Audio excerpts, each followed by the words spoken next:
In 1965, 17-year-old high school student Randy Garner stayed awake for 264 hours. That's 11 days to see how he'd cope without sleep. On the second day, his eyes stopped focusing. Next, he lost the ability to identify objects by touch. By day 3, Garner was moody and uncoordinated. At the end of the experiment, he was struggling to concentrate, had trouble with short-term memory, became paranoid, and started hallucinating. Although Garner recovered without long-term psychological or physical damage, for others, losing shut-eye can result in hormonal imbalance, illness, and in extreme cases, death. We're only beginning to understand why we sleep to begin with, but we do know it's essential. Adults need 7 to 8 hours of sleep a night, and adolescents need about 10. We grow sleepy due to signals from our body telling our brain we are tired, and signals from the environment telling us it's dark outside.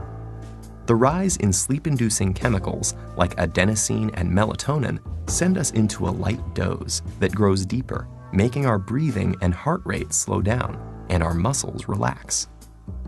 This non-REM sleep is when DNA is repaired and our bodies replenish themselves for the day ahead. In the United States, it's estimated that 30% of adults and 66% of adolescents are regularly sleep-deprived. This isn't just a minor inconvenience. Staying awake can cause serious bodily harm. When we lose sleep, learning, memory, mood, and reaction time are affected. Sleeplessness may also cause inflammation, hallucinations, high blood pressure, and it's even been linked to diabetes and obesity.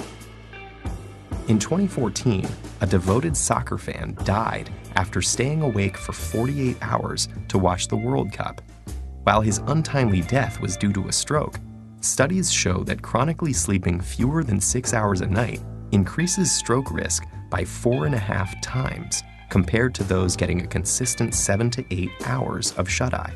For a handful of people on the planet who carry a rare inherited genetic mutation, sleeplessness is a daily reality. This condition, known as fatal familial insomnia, places the body in a nightmarish state of wakefulness, forbidding it from entering the sanctuary of sleep. Within months or years, this progressively worsening condition leads to dementia and death. How can sleep deprivation cause such immense suffering? Scientists think the answer lies with the accumulation of waste products in the brain.